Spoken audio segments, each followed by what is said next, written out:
prova di forza. È questa che deve dimostrare il Vittorini dopo la vittoria dell'anno scorso. Rivalsa. È questo invece il senso che prova il Manzoni dopo essere andato così vicino al traguardo finale nella scorsa edizione. Dopo 321 giorni torna la Milano Football Cup e lo fa in grande, con la rivincita della finale dell'anno scorso. Benvenuti a Vittorini Manzoni. Fischietto in bocca per il direttore di gara e si parte con il Vittorini che ha il possesso di palla inizialmente. Martini prova subito la sventagliata in profondità, adesso l'imbucata dentro, chiuso bene da Vitali che poi si appoggia su Carbone che fa salire la squadra e torna indietro con calma da Vinciguerra.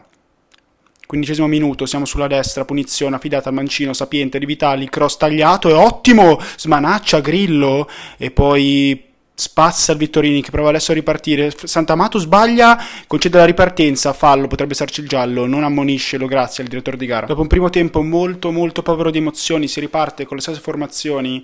I mister hanno deciso, nonostante i cambi limitati, di ripartire con gli stessi 11, subito Emerito al lancio, cercare Villa, pallone allontanato dalla difesa del Vittorini, adesso con le mani cercata la palla dentro in qualche modo, si arrangia, Zuccali di testa non la prende, poi c'è forse fallo in attacco, Villa col mancino vicinissimo al gol del vantaggio il Manzoni col suo esterno destro numero 3, Villa a un passo dal gol dell'1-0.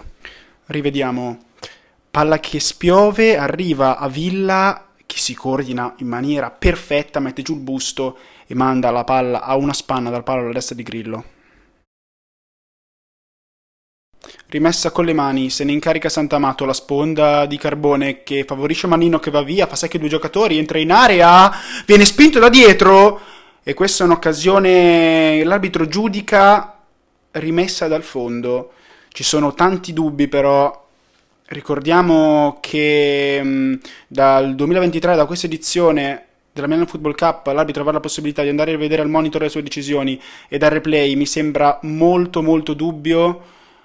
Va a rivederla il direttore di gara, vediamo cosa decide. VAR, è calcio di rigore per il Manzoni, esulta tutta la panchina, esulta lo staff, esulta Mister Tasca, se ne incarica il numero 9, se ne incarica Andrea Rivani, il centravanti del Manzoni, che può fare 1-0, para, Grillo, incredibile, poi ancora Rivani, è il più lesto di tutti, è il più scaltro e va a mettere dentro il tap-in dell'1-0, passa in vantaggio il Manzoni. E tutta la squadra, anche i panchinari, anche lo staff, a esultare sotto la curva che oggi come non mai è gremita, è piena per supportare i ragazzi in quella che è, ricordiamo, il rematch della finalissima dello scorso anno. Aveva intuito Grillo, adesso rivedremo il replay, aveva intuito Grillo, non facile però mettere e angolata e angolare appunto quella respinta. Bravissimo, non in un primo momento, ma sì in un secondo, a essere il più lesto di tutti, il più veloce di tutti, Rivani, perché si era fatto ipnotizzare in un primo momento, ma poi è stato velocissimo a ribadire in rete, e da quello che conta, 1-0 Manzoni. Ancora Manzoni, punizione, ancora affidata a Vitali, cross che arriva col mancino, c'è da solo, Emerito che stacca e mette a mezzo metro dal palo alla sinistra di Grillo, occasionissima Manzoni. Le mani Vinciguerra, palla che spiove, ribattuta dalla difesa, arriva poi col destro, Previtali, 0-2, si è inventato un gol pazzesco, Previtali, trivela di destro che ricorda molto i gol di Quaresma, un gol di una difficoltà pazzesca ma allo stesso tempo di una pesantezza clamorosa, perché 2-0, adesso sono i due i gol da recuperare per il Vittorini ed è complicatissima.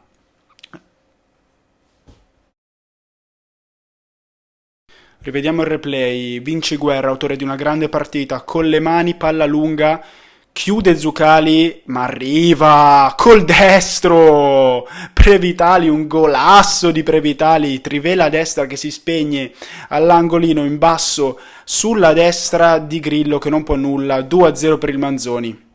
Vittorini alla ricerca del disperato gol dell'1-2, Gaboardi su punizione, in qualche modo Raffan, la palla rimane lì e Mannino allontana, più lontano che può, ora Vitali alla ricerca di tenere più lontano possibile il pallone, finisce qui, il triplice fischio del direttore di gara sancisce la fine dell'esordio Nella MFC 2023 per queste due squadre il Manzoni si rifà parzialmente della sconfitta cocente dell'anno scorso 0-2 e questo è il risultato finale.